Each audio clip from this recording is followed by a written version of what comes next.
नमस्कार, मैं हूं आपके साथ स्वाति शुक्ला कुमार। आप देख रहे हैं महाराष्ट्र डायरी। महाराष्ट्र को शिक्षा और स्वास्थ्य का हब बनाने की सीएम देवेंद्र फडणवीस ने अपनी प्रतिबद्धता के तहत एडुसिटी और मेडिसिटी परियोजना को गति देने के निर्देश दिए हैं। देखिए खास रिपोर्ट। एडुसिटी मेडिसिटी को मिलेगी रफ्तार।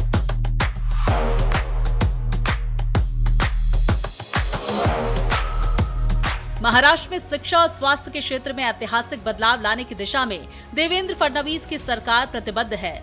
नवी मुंबई क्षेत्र में प्रस्तावित एडुसिटी और मेडिसिटी परियोजनाओं को लेकर हुई उच्च स्तरीय समीक्षा बैठक में इस विजन को गति दी गई। ये मुंबई 3.0 यानी तीसरी मुंबई योजना का हिस्सा है। सीएम देवेंद्र फडणवीस ने इन परियोजनाओं को समयबद्ध तरीके से पूरा करने और भूमि आवंटन की प्रक्रिया को तेज करने के निर्देश दिए हैं। नवी मुंबई अंतर्राष्ट्रीय हवाई अड्डे के नजदीक विकसित हो रहे इस क्षेत्र को ग्लोबल हब के तौर पर तैयार किया जा रहा है। ये पहल रिसर्च को बढ़ावा देने और स्टार्टअप्स के लिए इकोसिस्टम तैयार करने के मकसद से की जा रही है।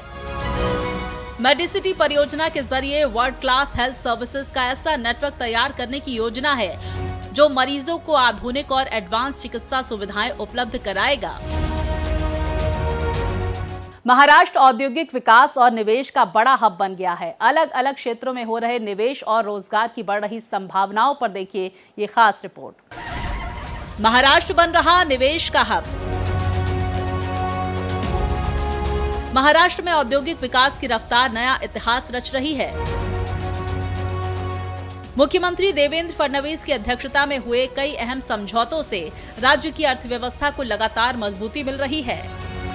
गढ़चिरौली के चंद्रपुर में इंटीग्रेटेड स्टील प्लांट के लिए श्याम स्टील इंडस्ट्री के साथ करार किया गया है। 10,115 करोड़ के निवेश से होने वाले औद्योगिक विकास से 8,000 से ज्यादा रोजगार के अवसर पैदा होंगे।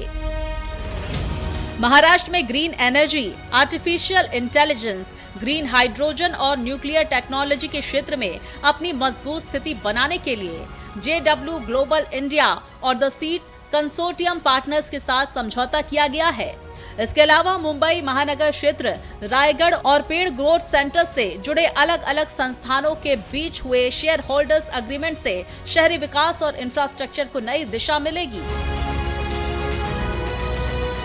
मुख्यमंत्री देवेंद्र फडणवीस ने सह्याद्री अतिथि गृह मुंबई में the centre of excellence on extreme heat and sustainable cooling का उद्घाटन किया। जलवायु परिवर्तन की वजह से बढ़ते तापमान को नियंत्रण में लाने के लिए ये पहल बेहद अहम मानी जा रही है। तेज गर्मी से निजात में क्रांतिकारी पहल। इस अवसर पर मुख्यमंत्री फडणवीस ने कहा कि ये केंद्र भविष्य में राज्य आपदा प्रबंधन संस्थान का हिस्सा बनकर कार्य करेगा। मुझे इस बात की बहुत खुशी है कि आज हम लोगों ने centre of excellence on extreme heat and sustainable cooling इसका लॉन्च किया है।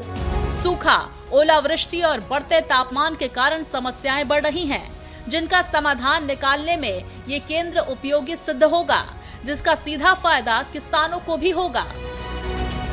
ये संस्था हीट वेव एक्शन प्लान और शहरी जलवायु कार्य योजनाओं की समीक्षा करेगी। वहीं प्राथमिकता वाले शहरों और जिलों को तकनीकी सहायता दी जाएगी। नवीकरणीय ऊर्जा स्रोतों पर जोर देकर निर्माण क्षेत्र और दैनिक उपयोग में पर्यावरण अनुकूल उपायों को बढ़ावा दिया जाएगा। ये केंद्र गर्मी के प्रभावों को समझकर प्रभावी समाधान सुझाएगा। AI से पावर सिस्टम होगा स्मार्ट। एनर्जी सेक्टर में अब AI पर जोर। सीएम फडणवीस ने दिए अहम निर्देश।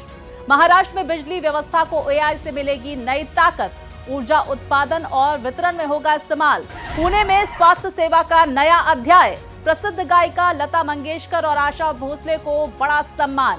संघ प्रमुख मोहन भागवत और सीएम देवेंद्र फडणवीस ने Lata Asha Mangeshkar institute of medical science की रखी नींव। सेवा और संगीत की विरासत से प्रेरित पुणे में बनेगा अत्याधुनिक मेडिकल इंस्टीट्यूट। सैटिस प्रोजेक्ट को मिली गति। डिप्टी सीएम एकनाथ शिंदे की मौजूदगी में संपन्न हुआ प्रॉपर्टी और होम फाइनेंस एक्सपो। कल्याण की ट्रैफिक समस्या से निपटने के लिए सैटिस प्रोजेक्ट को गति देने के निर्देश। MMRDA करेगा तकनीकी सलाहकार नियुक्त। मीडिया में AI क्रांति। यशवंत राव चौहान सेंटर में मीडिया और टेक्नोलॉजी पर मंथन। पत्रकारिता में AI का बढ़ता प्रभाव। डिजिटल युग में बदल रही पत्रकारिता की तस्वीर। सूचना और जनसंपर्क के प्रमुख सचिव ब्रिजेश ने कहा, एआई के साथ जिम्मेदारी भी जरूरी। महाराष्ट्र डायरी में आज के लिए इतना ही। बाकी देश दुनिया की खबरों के लिए देखते रहिए भारत एक्सप्रेस।